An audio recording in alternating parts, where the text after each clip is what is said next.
Welcome to the Triumvirate podcast, episode 5, 2016 Games in Review.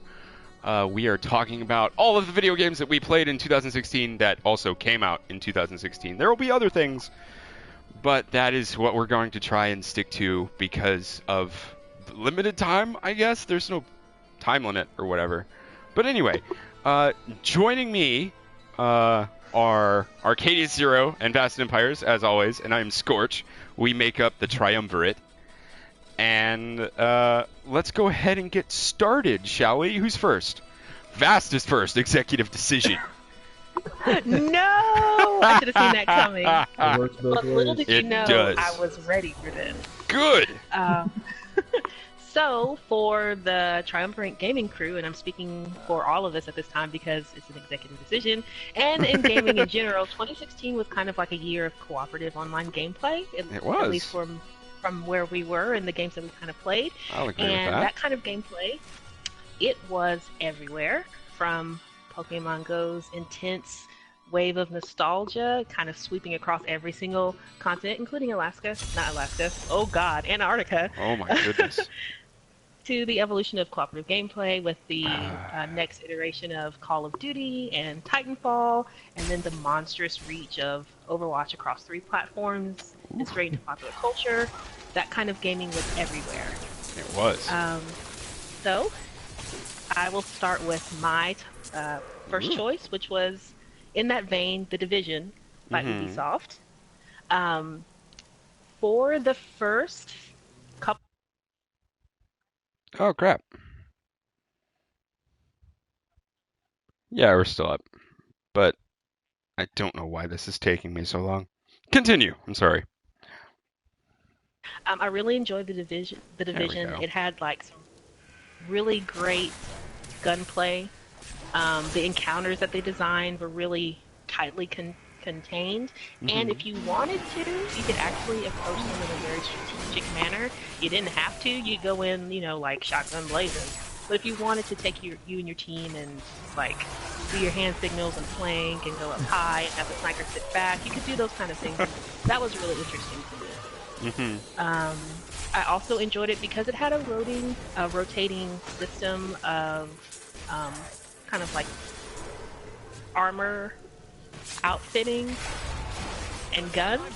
Yeah. So you could essentially look different than some of the other gamers that you met with. Now, you could talk about like everything with shades of like winter gray. Yeah, definitely.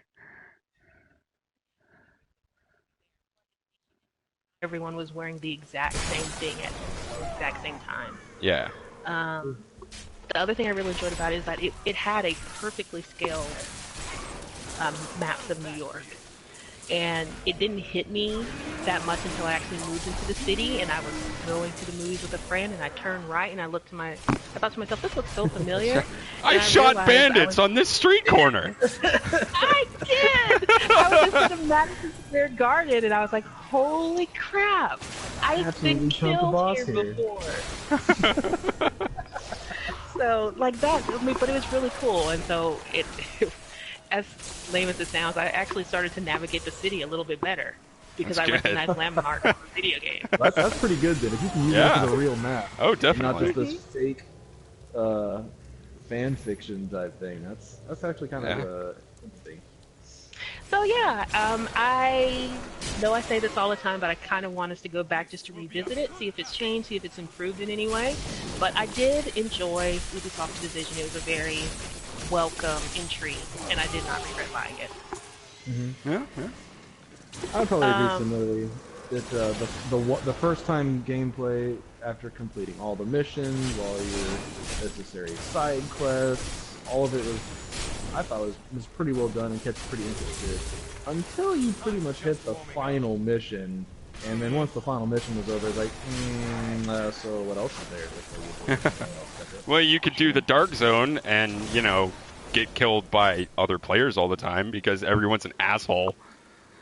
But, or not complete all the objectives because the only time people go rogue is when they're ready to spam you in the most inconvenient way possible. That's true.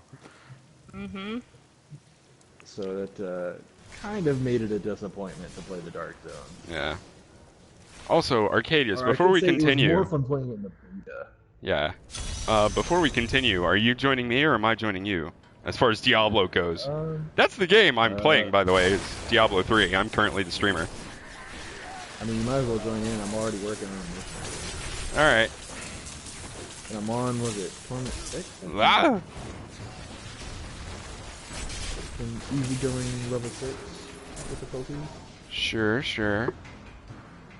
I'll join you. I will right join quick. you guys after I finish talking because you know I can't do that and chew gum. Okay.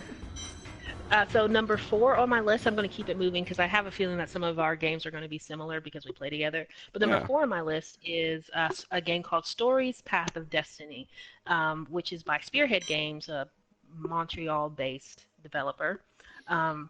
Viva los Frenchy Montreal Canadiens or whatever, but it's a beautiful game. I believe it came out on PC first and then was eventually ported over to the consoles, and then it was PlayStation Plus's free game of the month for December, and that's when I actually picked it up.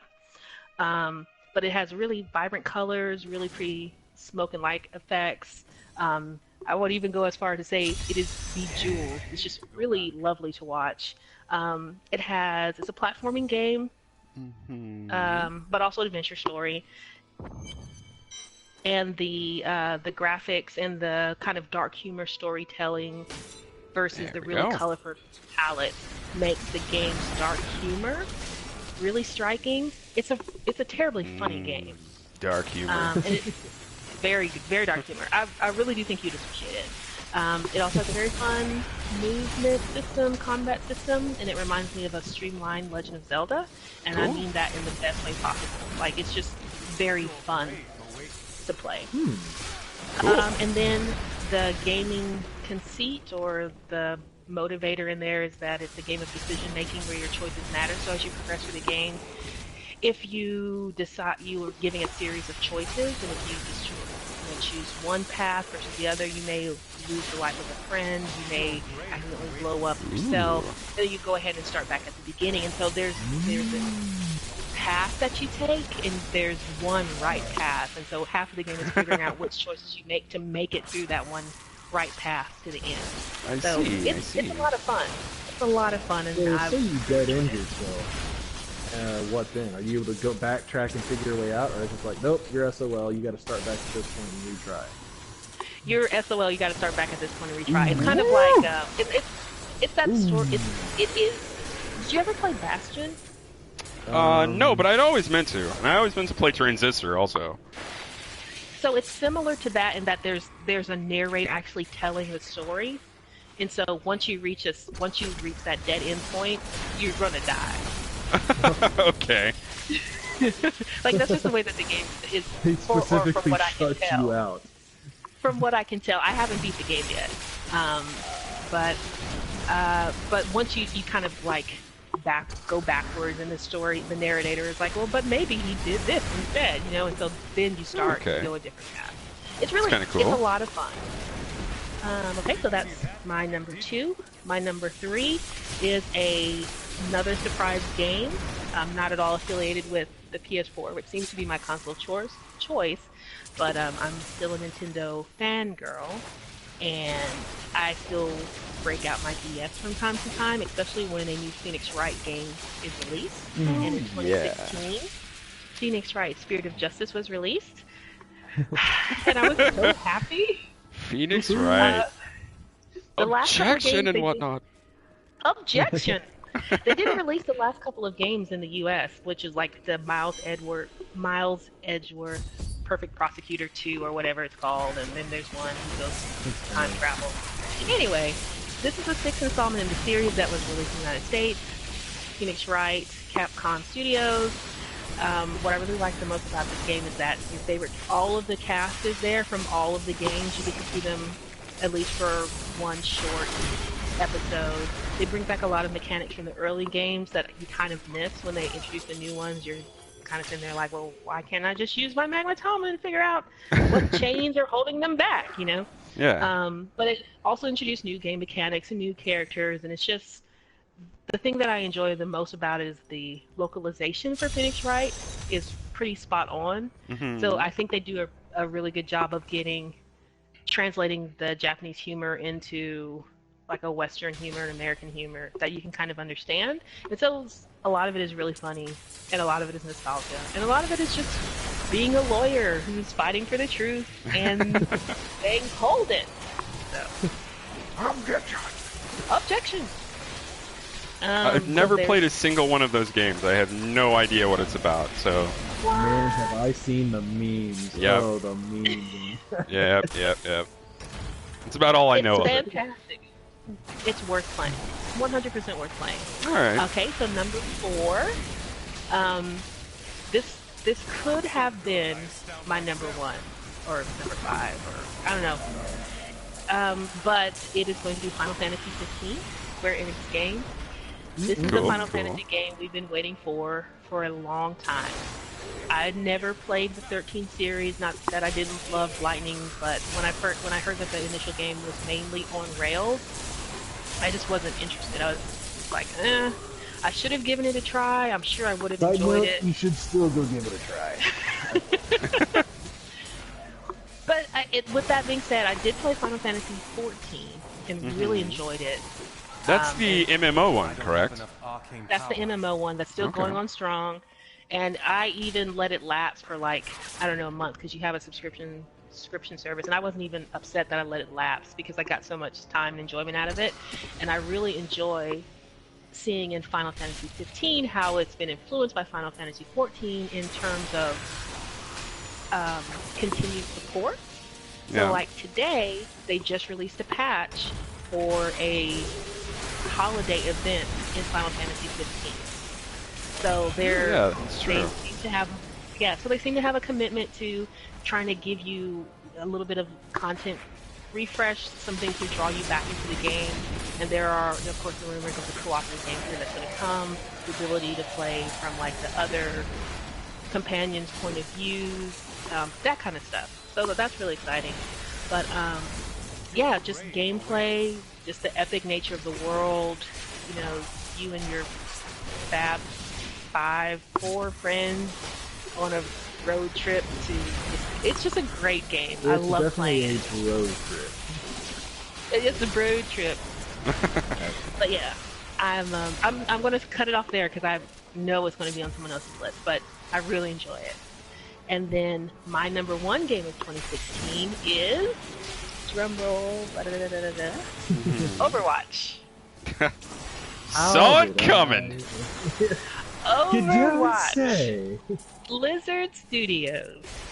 They got me with this one. They kind of got me with Diablo, but in a completely different way, because I'm sneaking online, like appearing offline to play competitive matches so my friends don't see me, because I'm determined to take my ass up to Grandmaster, and I don't need anyone. You're so guilty for being online and showing it. Let me tell you something. I don't feel guilty at all, and that's what Overwatch does to you. There is no guilt. Make you there feel is guilty? no shame. No, there is no guilt. There is no shame. There's only playing to win. No, okay, but Oh my goodness! Didn't know that was. Wow. It's made me very see why well. it's number 1. I am a very competitive person. I try not to show it, but this game actually makes me show it. This is why I enjoy it. But all of that aside, His vast rage when she plays Overwatch. Okay, I want to tell you a very quick story before I get back to the positive nature. Go for it. Revealing podcast. I want to hear a rage story. Oh okay, yeah. So let's hear it. The other day, I lost 100 points in competitive mode, which is how much is a normal loss? If you lose it, depending on how badly you lose, you could lose anywhere from like 20 to 30 points. I lost 50 points twice within a span of an hour. Okay, first, that hurts. this is 2 games. First, one of my roommates was moving out. He went up front to unplug his Ethernet cable, and I guess he jostled mine. Kicked me out of the game. No! And I couldn't restart, and they give you like a 2-minute time limit.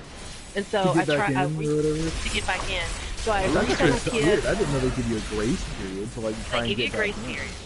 So, but I couldn't get back in. So I DC'd. And let me tell you, that was the first time I have ever DC'd in a game of Overwatch. I've been playing since May, and so I was really pissed. Wow. And my team drew, which was good for them. You know, they were 5-man versus a 6-man team. It's a game of numbers at that point, you know, no matter how skilled you are. But they were able to draw, so they didn't lose points. I lost 50 points, had a 10-minute ban. Okay. Okay. Next, so we play another match. I get some of those points back. I think I won like 30 points. Yeah. And then we say we're going to take a 5-minute break, go to the restroom. We'll be right back. So I was like, 5 minutes. Go to the restroom, go up front, say hey to my roommate, come back, and I have been disconnected from the match due to inactivity. Oh. They had started the game. The game, didn't realize I wasn't there. And then I was kicked from the game. I lost another 50 points and was banned for 30 minutes. I took my headset off and threw it down. Oh my I've never done that before. I was so upset. Goodness. I know, the rage was just flowing through me. And then I was like, okay, it's just a game. And so I had to call upon Jesus and say, look, it's just a game. Let me forgive these two boys because they are great people. They did not mean to do this. And so, no, just kidding. But like, I did throw my headset down, and then I picked it back up and just said, it's okay, guys. Can you imagine? I was so upset. Oh, man. Because at that point I had gone from like 2,700 points to like 2,100 points in the space of a week. Like just a terrible losing streak. Anyway, This is not what Overwatch is about. This is not what it's about. You're making it sound. It's just your one-time bad story on how that all went. That's it. But it is fun game mechanics that has a series of like diverse cast. Okay, first of all, let me start over. The diverse cast of characters and the fun feature setting is what really sells the game for me. Every character has a lot of personality, a really fun backstory, and Blizzard has done a really good job, I feel, in introducing them and finding ways to hook you into their backstory without giving you a whole lot of story in the game, right? Because it's just a PvP game. Yeah. And then within those cast of characters, they have a really nice set of movements and counters for different characters, which creates fun gameplay situations and kind of like chess-like moments where you're like, well, I know that this character is going to stun me if I do this, or Tracer's coming and I'm Zarya, so if she sticks me, let me just put my bubble, you know, like little things like that create some really good moments. The other thing I really enjoy about it is that you know, Blizzard actually has the money, time, and resources to do this, but they have really good support of the game. And that comes through with the development diaries or updates where Jeff Kaplan comes out and talks about the state of the game and the changes that they're making. And I enjoy that kind of transparency from a gaming studio, just from an observer, but also for, I don't know, people who are out there who are thinking about wanting to get into the industry but not knowing how it works. You know, it's a really good way to kind of look into the back end and see what the program development actually is. Some glass walls, really. Yeah, some glass walls, and it's fun. And then, of course, they have special events. Like today, they released the Year of the Rooster special event, where all characters get What? Yeah, so it's the Lunar New Year today. Okay. And so in celebration of that, Chinese New Year, as it's called in most of the U.S. Former quant teacher should be wearing red now. Exactly. Oh and so my they God. released a whole bunch of new skins and, emotes and stuff like that. And they've done that periodically during the year. They had the Summer Games, which tied in with the Olympics. They had a really awesome one for Halloween. They had some fun things for Christmas and now Lunar New Year. So they do that kind of stuff regularly, which keeps things fresh and gives you a reason to pursue those loot boxes. Yeah. And good people. I met some really cool guys and gals while playing Overwatch from across the globe, across all ages. Cool. And Yeah, every once in a while you run into people that you just want to mute immediately. But the majority of the people that I've played with have been great and just create some really fun the big treasure goblin. Oh my god. Take it out. I'm so sorry to cut you off. It's just there's a big treasure goblin that we have to kill. Oh my god. Don't stop. I'll have to get this one. She's not getting away. You get back here. Oh yeah. Oh. But just to recap, my top 5 were in no particular order: Stories, Path of Destiny, The Division, Phoenix Wright, Spirit of Justice, Final Fantasy 15, and Overwatch. Beat that, gentlemen. I don't think I can. Mine is rather similar. In fact, all the next games Skorche and I talk about, we pretty much played them in tandem, if not together, on all of them. Yeah. That's just the way it's been for a very long time. We're not gonna break this habit. Oh, is this like a lifetime bro trip? Dude, we started in high school, and we're past college now, so yeah. It's kind of been that way. It's a thing. It's definitely a thing. Yep. I don't necessarily regret it. And I do occasionally branch off on RPG escapades every now and again. Which I do not. Because I'm an unabashed nerd. Yes. But, you know, generally, we play a lot of similar games. Now, who wants to go first, Arcadius? Well, in no particular order, since the majority of what we do is multiplayer, I'll start off with the single play that we did, which was the Final Fantasy 15. Now, I will say that it definitely was not nearly as long as 12 was, not by a long shot.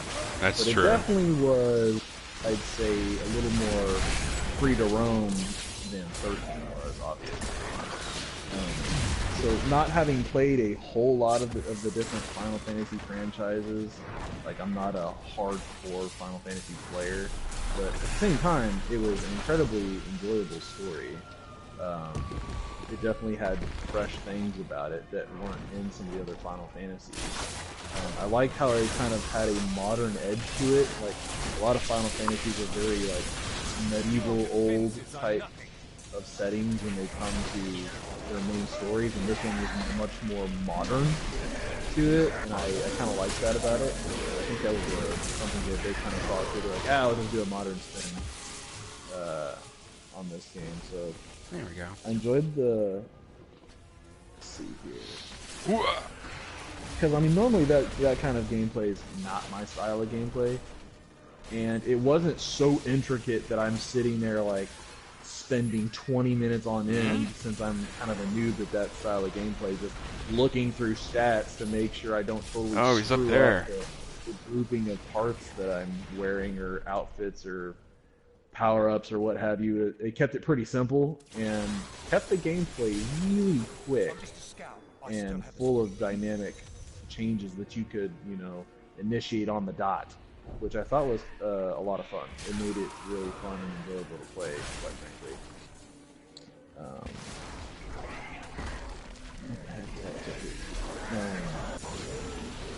I mean, I think the characters were very well done. They all had their own very distinct personalities, and I think one things I noticed immediately. Oh god!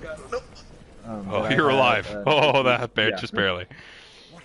That I had a really good appreciation for was the one-on-one moments that the story actually paired you with all your respective characters you're traveling with. It made it much more personal than just, oh, here's the guy in your party that did this thing, It kind of tried to bring it down on a much more personal and character development level, which I haven't seen in a Final Fantasy before. I mean, there's been like little cinematic clips and shorts, but not to the degree and frequency that this one had, in my opinion. So I liked, the more, intimate storyline of the characters. They had a much better relationship with one another, I guess, so to speak. And it just kind of made the plot richer because of it. it actually felt like they were friends. Yeah.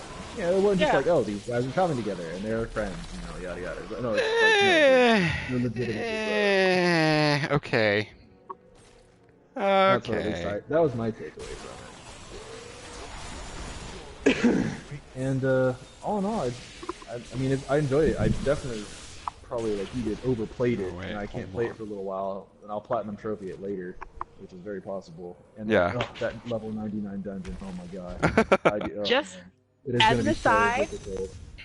As an aside, make sure you come back though before February 20th because the event is running right now between now and February 20th. The festival one, right? Mm-hmm. Yeah, the Chocobo Moogle Festival, I believe is what it's called.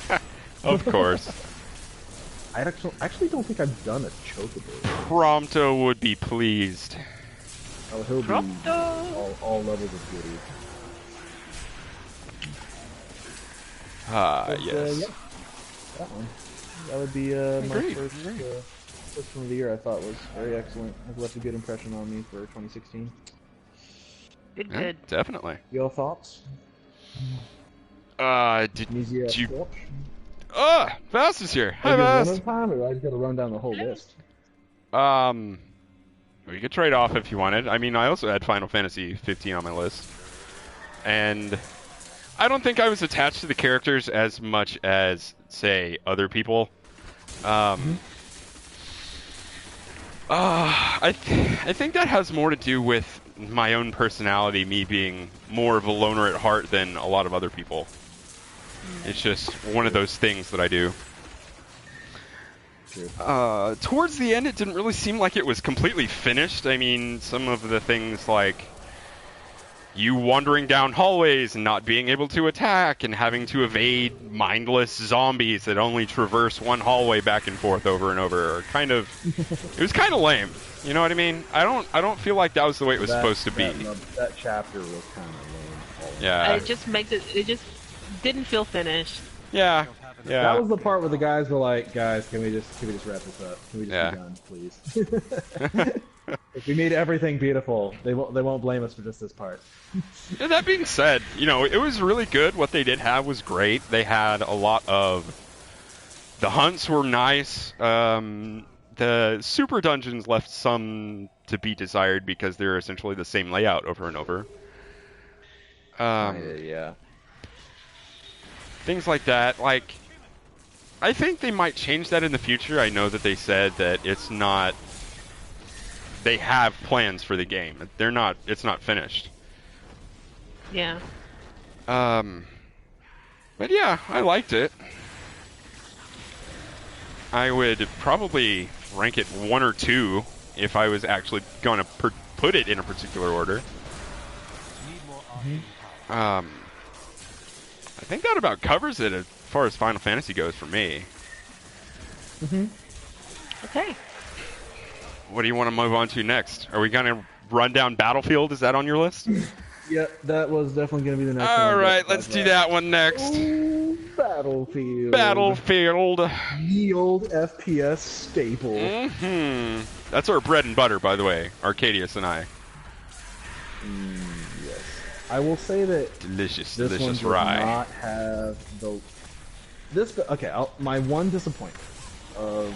If I have to quote a disappointment about this Battlefield, it was well done overall. I really liked they actually tried to make a campaign, which is leagues better than the last one that they tried. And I don't count Hardline, that's just an abomination. I didn't even play Hardline.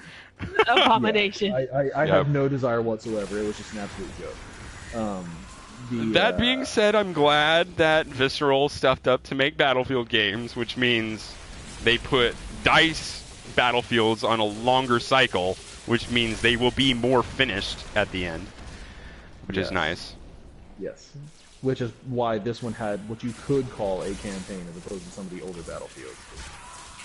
Anyways, but besides that, the gripe I have is that I don't feel that there are as much vehicular dynamics in this one compared to, say, Battlefield 4. That's true. Maybe the level of chaos inflicted by vehicles is nowhere near the levels that Battlefield 4 had, in my opinion. Well, I think that's just simply because of how they classed vehicles in a sort of World War One setting.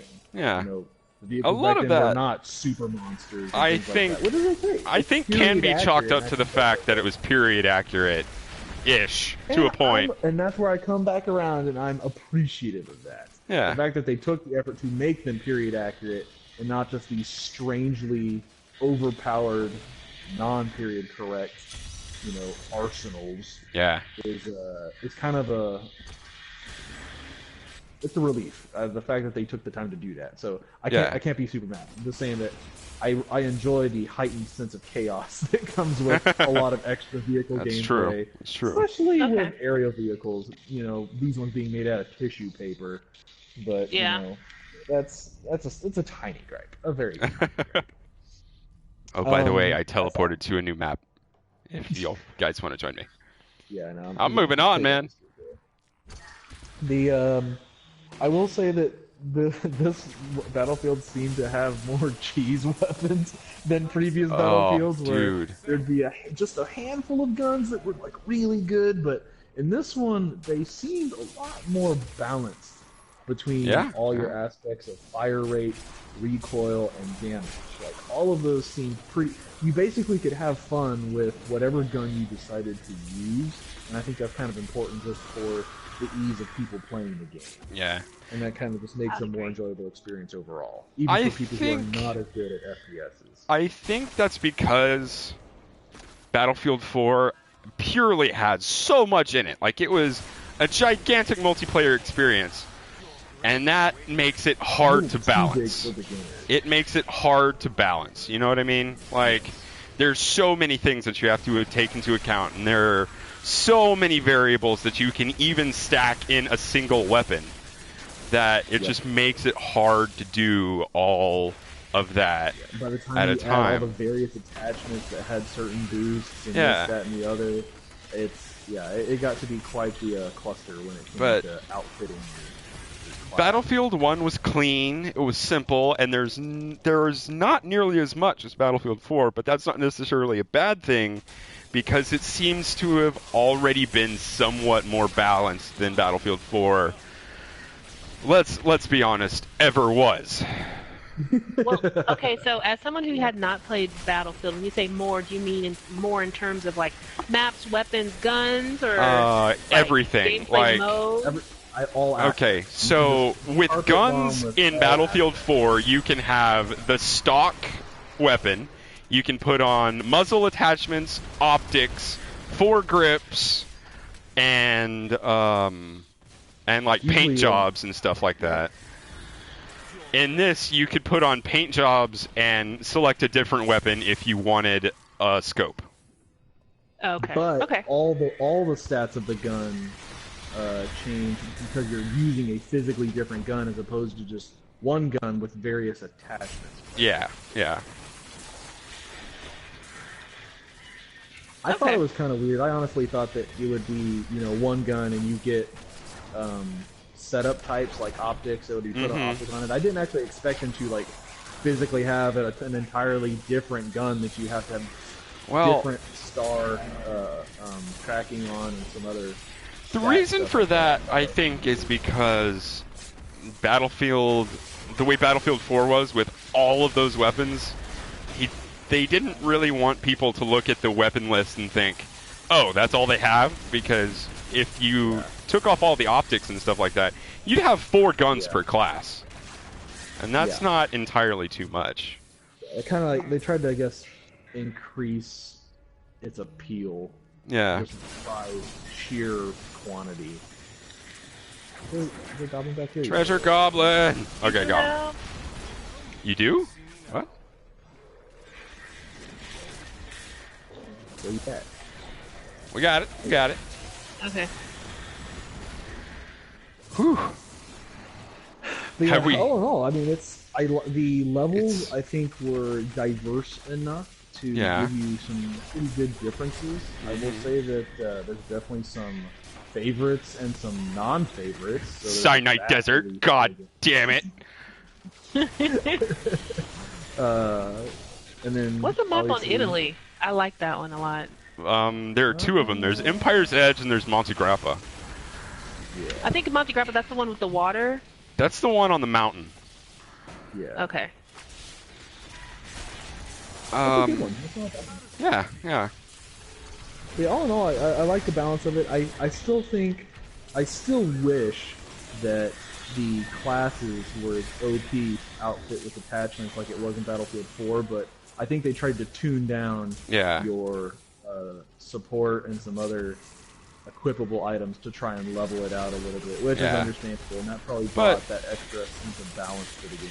Battlefield 1 itself is very true to form, and something that you could never say about Battlefield 4 at launch, it worked. Because Battlefield 4 was a piece of garbage at launch. Oh my goodness, it was awful. True.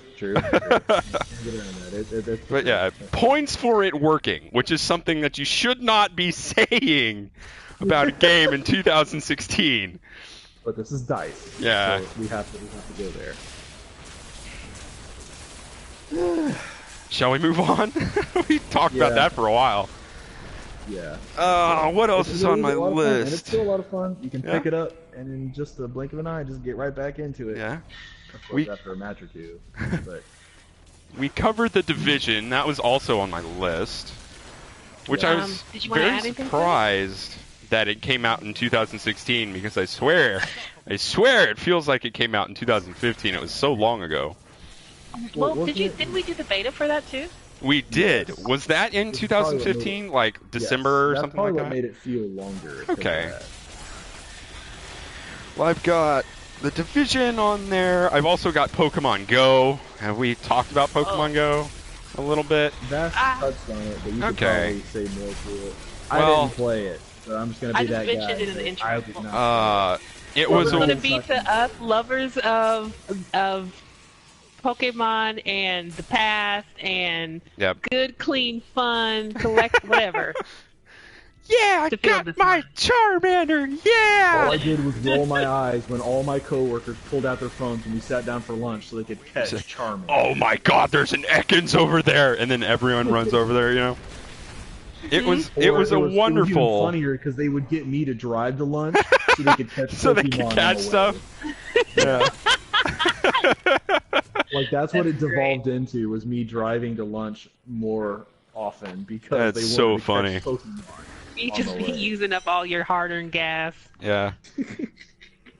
Suddenly people were very happy that I was walking around with them and things, because I was playing Pokemon Go and didn't care about them walking around also. You know. It was a lot of fun for, you know, the week and a half that I actually played. And then they took the tracking system out and I completely stopped.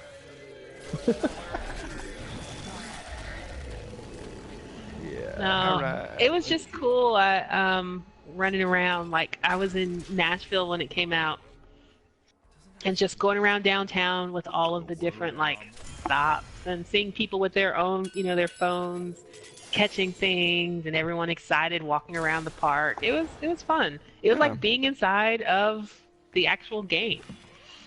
Well, kind of. I mean, you didn't get roasted by a Charizard or anything, luckily. This is true. And it's not like every time you touched a grass patch, a Rattata got you. Thank God. That's true. That'd be disgusting. People would have thrown their phones away. I forgot that Vast has that thing about rats. I forgot about that. They are... That was a Division thing. Do you remember that?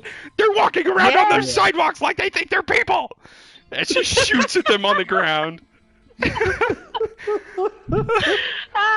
You know, we need to stay off me, because the more we talk about me, the more I realize I do have issues. So let's get back to the game. All right. Let's see. The only other game that I have on here that we haven't spoken about, and I was honestly going to put this on my top 5, was No Man's Sky. What? And this is a controversial thing. I know many people are against it. I know it was going to be on the flop list for somebody, Arcadius. And Nikki. It you pretty too, much huh? sits at the throne of the flop Wow. list. All right. Well, the reason why I put it there was because it is a small company that did it. And Hello Games is like a small group of people, and what they wanted to achieve was, one, up my alley because I love science fiction. Two, No qualms very, very ambitious.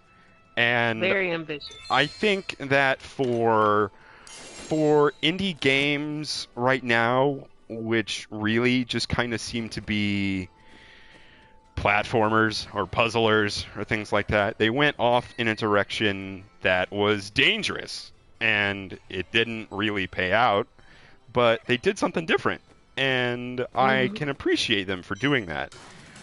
And I know they're continuing to work on it. They added some various new features a little while back that I never checked because I'm waiting on them to do more things to it and actually make it a game worth playing. But Side note, checked a little bit, haven't found it yet because I have to travel to a new system to activate it. So there's already a black eye. Gotcha. Anyway. I'm gonna give him points for trying. I'm not gonna throw him a participation trophy because that's friggin' stupid. But Yeah, please don't do that. I appreciate the direction that they went. I do, and I want them to succeed. And the entire I'm sure they want to succeed too. the entire backlash with No Man's Sky, the way it was, and things like that, I'm very worried that it will influence other people to not create the game that they want to create because of the huge backlash that they had from this game. I think what it would teach them that's not quite that, I would go so far as to say is, don't show more than you can handle. And that's means you could make these sample things like, oh, we want to do this and that, but no, I would probably tone back what you unveil to the public because then you set an expectation. That's and true. when you have set an expectation, that is now your new threshold to deliver your product. I will say, they didn't really market the game that well. They marketed it for part of the problem of why they marketed it for a game that it wasn't. Yeah. And that's why people felt, I guess, betrayed because they had been Betrayal. told these are the things that'll be in it. This is what you can look forward to. When you downloaded it and got it, almost more than half of those things were not existent. Oh. And that's why people are like, what the hell? You just sat there and told us this is going to be downloaded an industrial emerald mining simulator. Yeah. basically. But And, yeah. You are mining those emeralds. I will say, based on the improvements I've seen that they've unveiled that I have yet to play, because I haven't found a planet that I can actually initiate these new things on. But when I do, I will definitely give it a second chance and see how much they've expanded it to be more of the game they hoped they wished it to be. But until that then, they said it I will was. play other games first until I get bored. Yep. So, my list would probably go Pokemon Go, No Man's Sky, The Division, and then switching off in places 1 and 2 would be Battlefield 1 and Final Fantasy 15. Yeah. That's my list for 2016. I think if I was gonna start from the top down at number 1 first, I would probably, since I play a lot of FPSs, I think Final Fantasy would be my number 1 because it was fresh for me. It was something very different, but with a storyline that was so very enjoyable. And then Battlefield, obviously, it has to take number 2 because it didn't take number 1. Mm-hmm. And then I put The Division, and then Sky last. All right, that's fair. So, what was your 5th one now? I don't know if I had a fifth one. Did I play 5 games this year? More than 5 this year? Yeah, when I was tallying up the games for this year, I played surprisingly few the ones that came out in 2016. And it was a little bit disheartening for me because I play a lot of video games, and there weren't that many things that I actually played. I mean, I guess if I was gonna, I didn't. Okay, so I remember playing the what was that other beta we played? We played Battleborn. Well, Battleborn was good. I'm thinking of the other. Hold on, the name. And that was just a beta.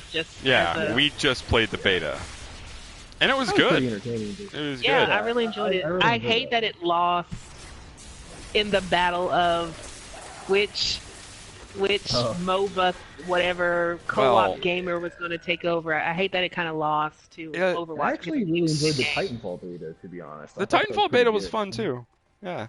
I still feel like Titanfall is a game like once it goes on sale, we're going to play. Buy that game. Yeah, I could totally pick it up later. Absolutely.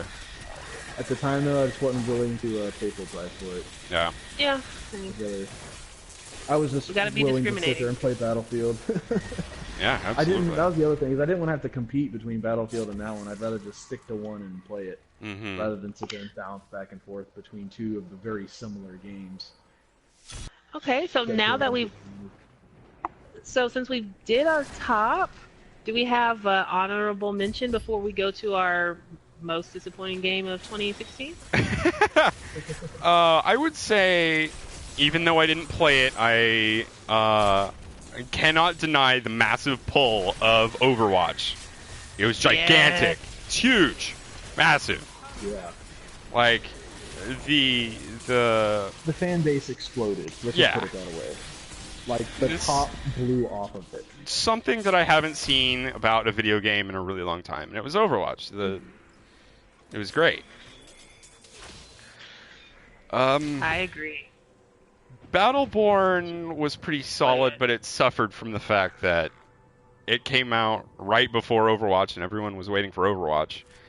And overshadowed. Yeah, absolutely destroyed.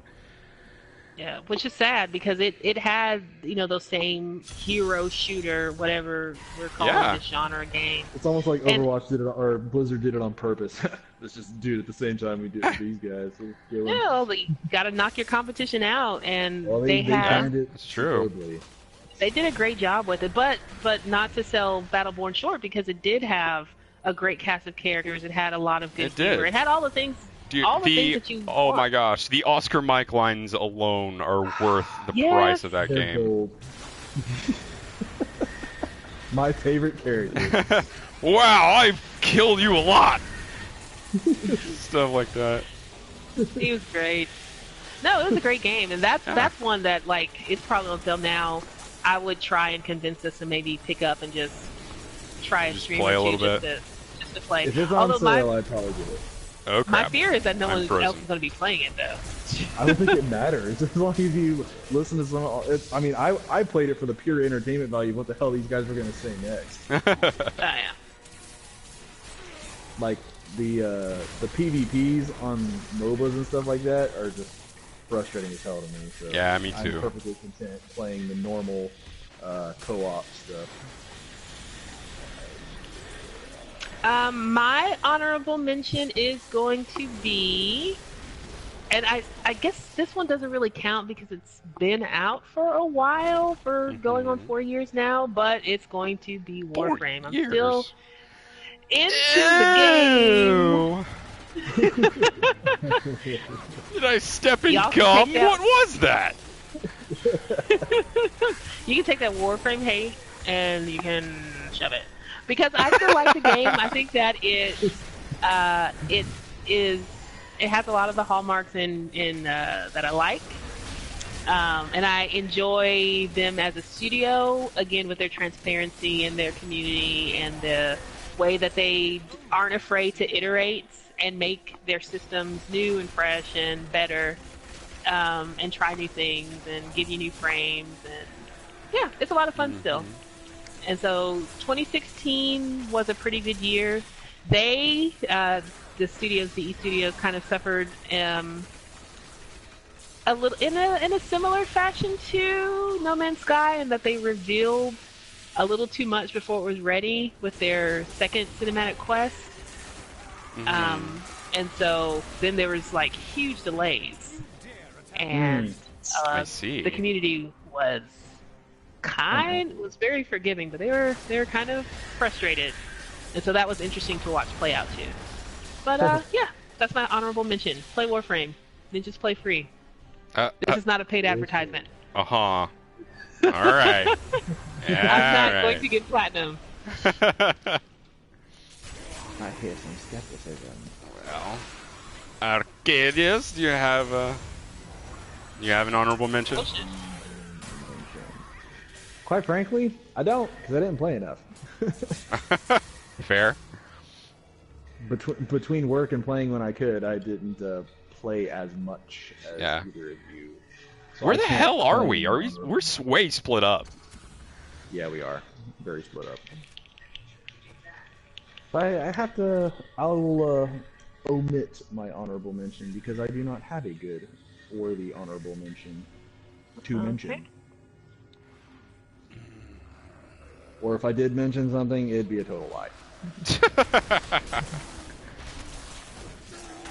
All right. So that brings us to what we're looking forward to in 2017. Is that where we're going? I thought we were going to do our disappointing, and then 2016. Okay. Kind of already stated the disappointment. We're gonna go for the disappointing ones first. Just real quick, we don't have to. SpongeBob, I'm trying to practice the clarinet. Well, I'm just gonna go ahead and say it. My most disappointing game of 2016 was No Man's Sky. Yep. I hate to be a naysayer, natty, I told you so kind of person, but I took one look at the game and said, my pessimism that started with Destiny. Oh, yes. Led me to understand that this game was not going to be anywhere near what the studio promised, developers wanted. Well, your pessimism was right. You win. And definitely not what the players want. I mean, those lottery winnings are yours. I want to get to a point where we don't have to mention the liquid turd known as Destiny, but it comes up way too much. Sorry, I didn't even mean to bring it up, but it's fine. Like it's a good jumping off point. It's believe it or not, it's a gaming cultural touchstone. It's something that everyone it's something that everyone knows, you know? Yep. Everyone's experienced it. Yep. Like herpes. Nope. Nope, not gonna. I'm clean. I just mean in general. I just mean in general. Oh my goodness. In general, so you think our audience is a bunch of vagabonds? Come on. You don't have to be a vagabond to contract herpes. Isn't it? Well, we're not going to get into that, but I'll ask this question later about, isn't it one that we're worried that we will no longer have an interest? Interest? No, like a cure, an antibiotic cure. Yeah, it's either that or gonorrhea. It's gonorrhea. That is nearly incurable. That's what I meant to say. Okay. Now that I've brought the tone of the game down, all right, well, you can ask me any medical questions that you want. I know a lot about bacteria. I did study that for 5 years, after all. Okay, but while we're on the topic, I will say that while it may seem like I'm ragging on No Man's Sky, the first hour, 3 hours of playing the game was magical. Yeah, honestly, absolutely. It had such a great first impression. Period. It was just really short. It was Jack Skellington in Christmas Land. You know, it was that thing for a little while, and then it stopped being that because once you got off your first planet and it just kind of it lasted longer than it should have in terms of how it felt because you kept thinking in the back of your mind. So where's this other thing I haven't found yet? Yeah. What exactly have I not unlocked yet? Oh, everything. It's this thing. I'm Oh, done. you mean I Okay. can't open this door because I have to play 600 hours to get the key card for this? All right. Mm-hmm. And There's a. it's not like the Destiny thing where we're like actively putting off our hatred of the game because you were invested in it because you bought it. You know, because I seriously did that for a really long time. But so yeah, but I also appreciate Skorche's wanting them to go in there and iterate and make the game better because those first few hours of the game really was magic and it really was exciting to play and the music was great and the artwork was amazing and seeing those animals for the first time, those creatures, strange tiny things that wanted to kill you. Got an earthworm with giraffe legs and butterfly wings. Yeah, absolutely. And even some of the detail of the game, like, realizing that if you were on a super hot planet but you burrowed under the ground some, the temperature of your suit would stabilize because like little things like that. There were some really cool ideas back there. Yeah. Grounded in a you, scientific reality. But then you kept on playing and then they didn't my have much off-putting left. had nothing to do with the game, but the deceptive nature and how they advertised it. That's Yeah. what got me. Yeah. All right. Well, that Okay, was my. now can we move on to 2017? Is it time? Yes, we can move on. It's time to look forward. now. Okay. 2017. Well, my list of things, I tallied up a few things that I would be interested in playing while I had time. And they all come out in the first quarter of the year, believe it or not. Yeah, is For Honor comes out February 14th. Gonna be a good By the way, Closed beta, I have closed beta codes, which, yeah! Horizon Zero Dawn comes out Getting it. February Absolutely getting 28th. I don't care if that game sucks. It's gonna look awesome, and that's exactly what I'm buying it for. Ghost Recon Wildlands. Game I'm that feeling iffy about that one. it is know. like I a have a second gigantic story-driven Division, and I'm happy with that. I will totally play that. That comes out March 7th. And Mass Effect Andromeda, good lord, have I waited. The day has come on March 21st. I will cue in that I've not played a single Mass Effect game, but after watching the trailers for that one and seeing how the storyline is a complete refresh, start over, I have no problems diving in at this point because it looked awesome. The first three are worth playing. Absolutely. Even if the first three are worth it, I want to play this new one. Hell yeah. It's got a absolutely fresh storyline with anything possible happening in it, so I'm all for it. Yeah. Woo! Give it to me now. Well, you're gonna have to wait for 2 months. I know. It'll go by like that, But dude, I've wanted this game for, God, they announced it E3 2014? Yep. That's a long And time. that was like July, that was July 2014, and that's a long ass time. Yep. Yep. And I it's agree. finally almost close.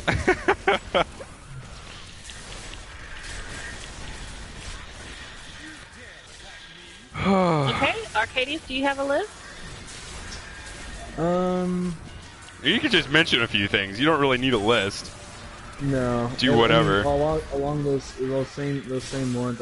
I'm still unsure about the Ghost Recon one. Mm-hmm. I've seen some other footage and talk about it, and I'm not sure yet. All right. I think I'll hold reserve on that one. I have sent you 20 minutes of gameplay on a mission. I don't know if you've watched that or not. For which one now? For Ghost Recon Wildlands. I can send that to you too if you want. Sure, if you guys get it and if I have a job.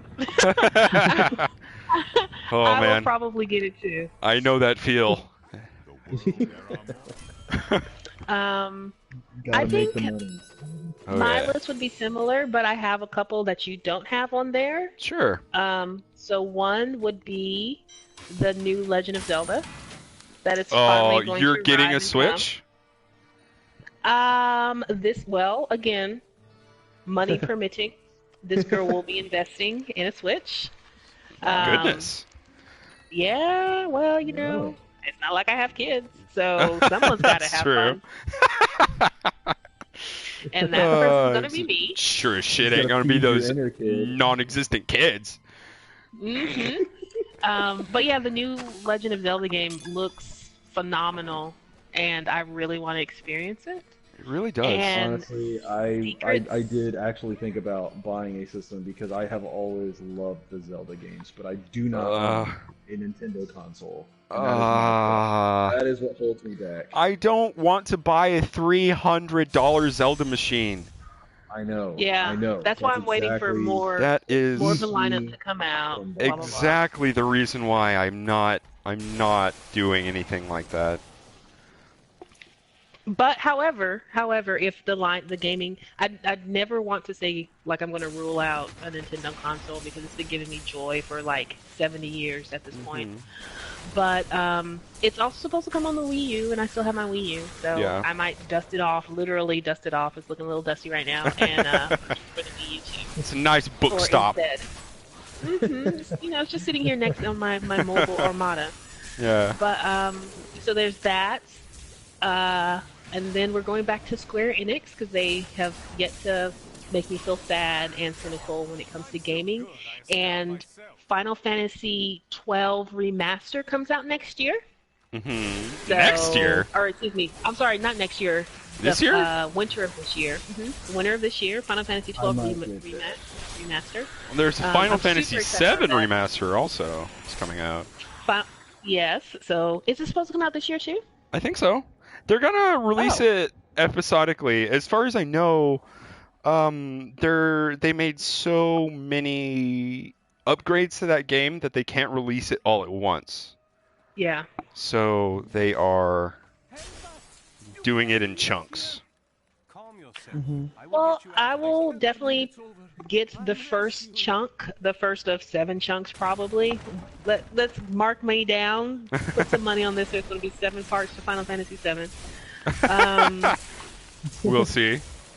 We'll see, but I think they should do that for the symmetry alone. They had the song "Stand By Me" as the theme for Final Fantasy 15. That's true. Oh my god.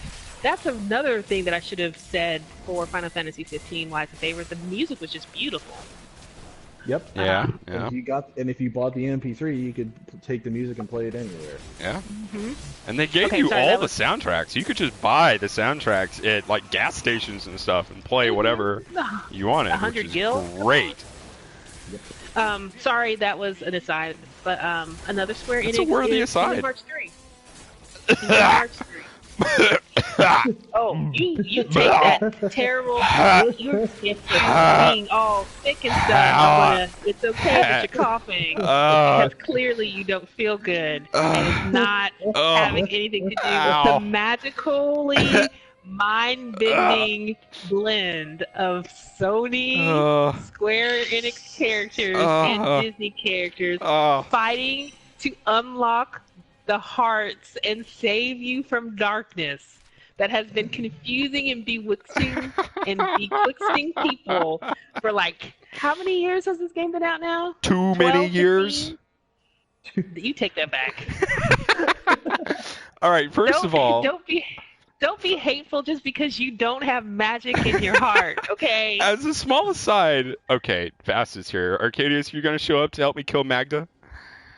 Yeah. Sorry. Okay. Second of all, Hector style. 30 minutes later. That is an inside joke that will be explained eventually. But God, Kingdom Hearts 3. It's here or 2.75 or 2.8, I think, is what they're going with. yeah, whatever it is. It's not actually the true sequel that we've been waiting for. It's birth by sleep, night by day. But, Whoa! That's a lot of blowy uppy bits. Are there any games, I know we didn't speak about this beforehand, but are there any games that came out that you wanted to play but did not? And that can be up to now. I mean, I'm not going to limit this to just 2016. honestly, I think I might end up playing some Overwatch here. Oh my god! Did you really just say that? I haven't decided when I want to pick it up, but tomorrow. God. Whoa! Slow down. He's got to go on that ski trip first. Yeah, I gotta go enjoy real life first before I just shove the rest of it in a box. Oh my gosh! But God, Vass almost had to change her pants. Good lord! It was exciting. Okay. Oh shit! Yeah, so it's.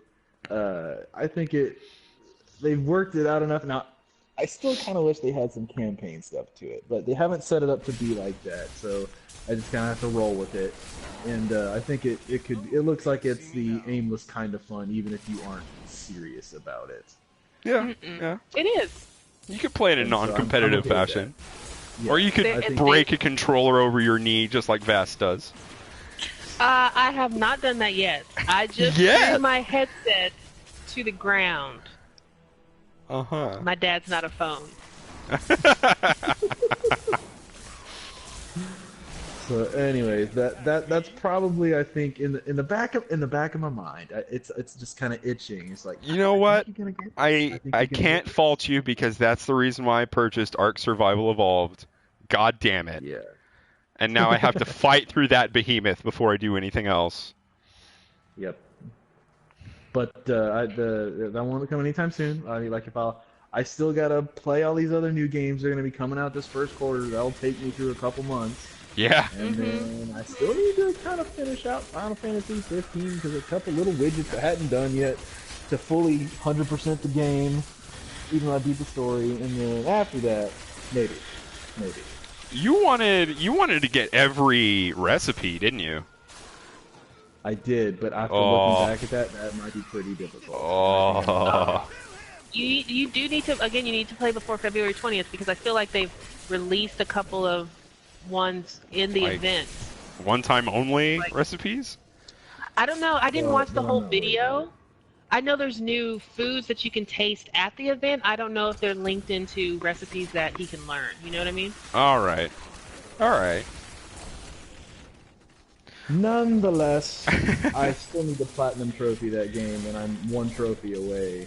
I just gotta go fish for like 20 hours. I have to kill the Adamantoys, and then I will have platinumed it. Yeah. So that's pretty much I think what'll be this coming year in summary. Yeah. So the game that I want really fast. I want to play is The Last Guardian. Oh yeah. I meant to pick that up, never did. Heard mixed reviews on it. You'll have to tell me how that goes. As far as I know, it runs like complete crap. Like the frame rate is really bad. What is this? Is that something that they're gonna fix? Oh my gosh, that's cool. I got a new cosmetic dilly just now. It's like a giant flag thing that I'm flying around. What is that on your back? It's called Harvest, and I got it from killing that one guy over here. Oh. Oh, that is weird. You have a flag thing. Yeah. It's like I'm in Lord of the Rings or some shit. Anyway. Oh, you kind of look like Yoshimitsu. I forgot about that guy. He's cool. Yoshimitsu is cool. Dude, Soul Calibur. Oh my gosh.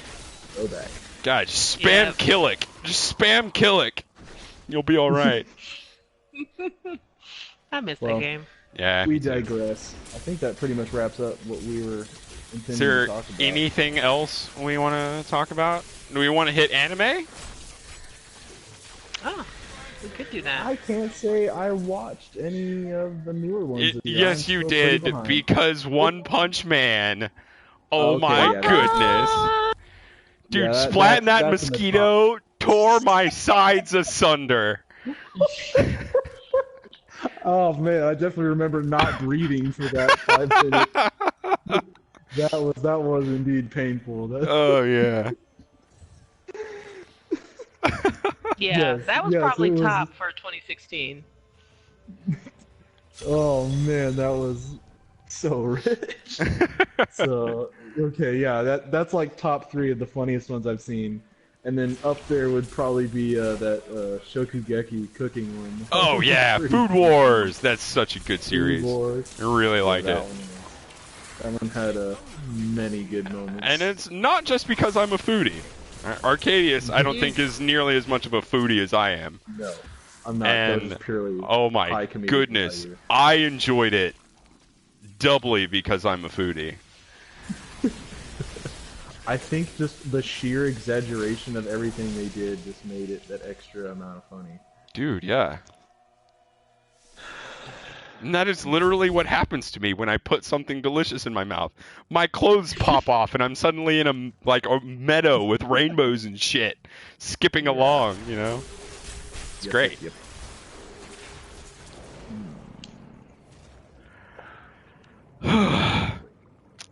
Yes. Puts a smile on my face. Anything else before we wrap this up? Are we done?